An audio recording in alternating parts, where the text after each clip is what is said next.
On the blip today, Xiaomi shows off their new phone, which is almost made entirely of screen. Facebook buys brain interface startup CTRL-labs. The OnePlus TV has finally arrived.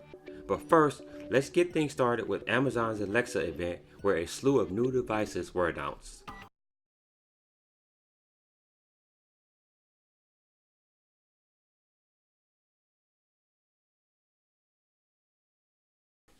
Welcome nerds, it is me, Jamocha, and this is The Blip, the show in which I cover news, highlights, and events from the world of tech. But before we dive into these stories, if you're new to this channel, make sure you hit that subscribe button so you can stay up to date every time we drop new videos, and be sure to hit that like button if you like this content.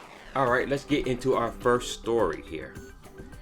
Amazon had their Alexa event where they showed off a bunch of new devices, so I'm going to go briefly through some of these devices and give you just some key points about those.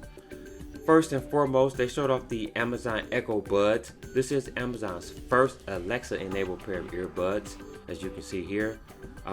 These are actually going to be rivals to the AirPods and the Galaxy Pods as well. These are co-developed with Bose. So they should have some good noise canceling features, which they do have in there, and the noise canceling can be toggled on and off. Voice Assistant is supported along with Alexa, Siri, and Google Assistant, and these are rated IPX4, which is sweat resistant, so they're going to be ideal for workouts and should avoid rain and water splashes. You see here, price will be $129, and these are available for pre-order right now, and they will be shipping October 30th. Next up, the Amazon Echo Dot.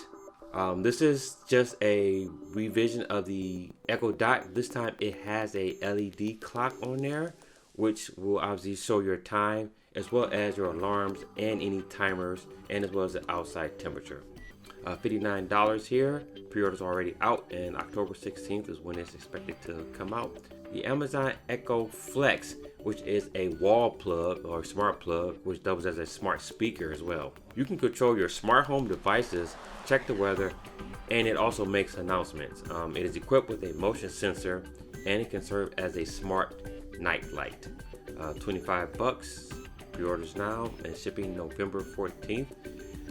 Amazon also announced some Echo frames. These are smart glasses. They're not on the level of Google glasses. You can see here they don't cost as much, but what they do have are Alexa enabled capabilities, so you can talk to it, give it commands. It also has a speaker built into it, as you can see here. Action button, volume button, charging port, everything here. These are part of their beta or day one product, so these will be produced in a limited number. So if you are interested in that, you do have to, I think these are actually by invitation only, so these will only reach a few hands out there. So next up, the Amazon Echo Loop. This is a Alexa enabled ring which you wear on your fingers, and you can also give it commands as well. This is another one of those day one devices. Again, it's invitation only. It will be $129. They don't have any date or anything about this one as of yet. Up next, the Amazon Echo Show. This is the replacement for the Amazon Echo Show 5, which was released last year, which was a 5.5 inch screen. This here is an 8 inch screen, and retailing for $129. Pre-orders now. It will be coming in November 21st. This device is perfect for the kitchen, as they say. Food Network will be creating exclusive content for it, including some interactive cooking shows with Bobby Flay. Up next, the Amazon Echo Studio, priced at $200. Will be shipping November 7th. This will have 5 built-in directional speakers, 330 watts of power. It also has a bass port, and it will have Dolby Atmos and Sony 360 reality audio integrated into it. Alright, those are just some of the devices. There are some more devices that they announced. I will make sure I link the article in the description below. Let me know which of these devices are you excited for. Just let me know down in the comment section down below. Alright, the next story. Facebook buys CTRL-labs, which is a brain interface startup. Alright, Facebook is reportedly going to buy CTRL-labs for $500 million to $1 billion for the startup company. They will join the Facebook reality division, which includes the Oculus VR, as well as their AR and brain reading experiments. CTRL-labs was developing a wristband that can receive digital signals and then convert that into digital commands for your devices. Earlier this summer, Facebook presented a similar brain-computer interface technology, on which it was working for the past 2 years. But unlike CTRL-labs, Facebook's device or Facebook's technology required a wire to be embedded in your brain. So a little crazy there. That also reminds me of Neuralink, which is Elon Musk company that is doing something pretty similar, where they're going to be wiring your brain so you can actually interface with your digital devices. Can you trust Facebook?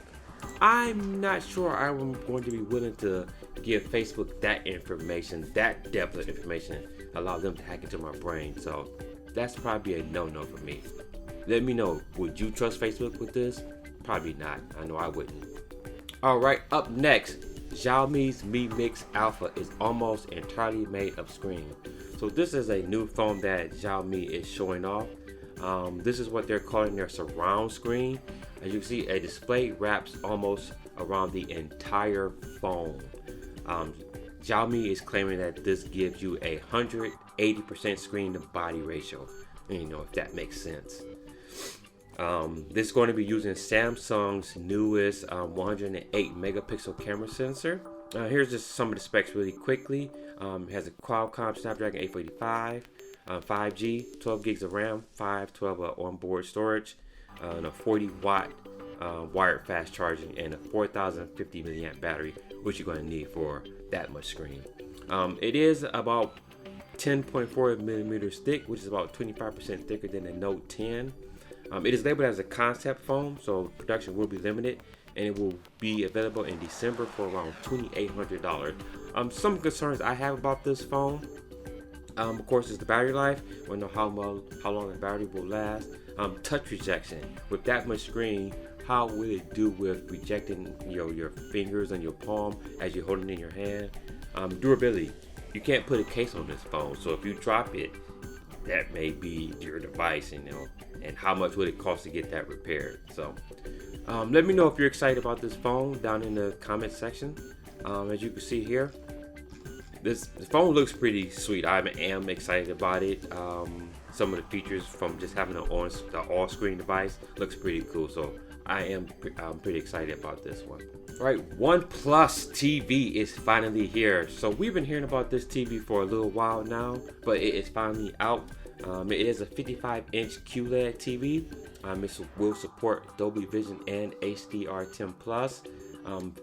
It has a 50-watt 8-speaker setup with Dolby Atmos support. Cool thing about this is that the speaker actually lowers from the TV. Speaker lowers from the TV for the speaker bar. Android TV will be in there. Of course, it will be ideal with their OnePlus TV to work with their phones. So it will have both Google Assistant and Alexa support. This is only launching in India in the first quarter of next year for around $1,000 or $1,400 for the Pro version, which is the bar that lowers from the TV, the sound bar. So we'll see. If you're a OnePlus person, it's not a bad price. So I would definitely check this out if I had a OnePlus phone. You have good integration with that. So yeah, I would check that out. Alright, that is everything I have for you. If you like any of these stories, please hit that like button. Also comment down in the section below. And until the next video, guys, stay nerdy.